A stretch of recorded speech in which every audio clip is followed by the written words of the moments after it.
کنه انگار ابی عبدالله صدا بزنه بس مرکب دیگه نمیتونم نزل جناح دگر تا به استقامت داشت. امسال ماه رمضان محرم شده، نه سید الشهدا بر جدال طاقت داشت.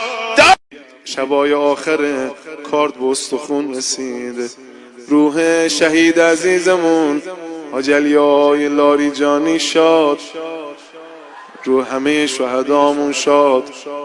هر کی بلا ولایت سفت بیسته خدا زودتر قبولش میکنه.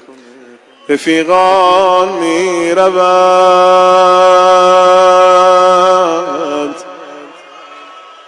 نوبت به نوبت،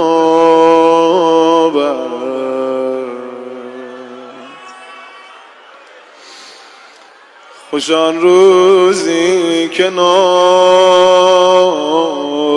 بر من آید.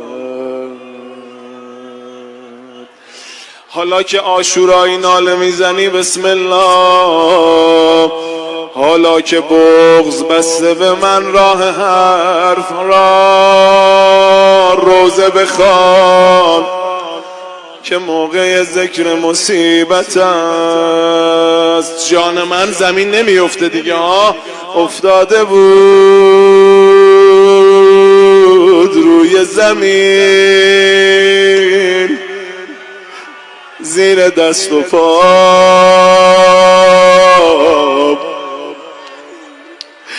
ای وای یا امام رضا عذر میخوام، شعرم تمام میشود اینجا اما روایتم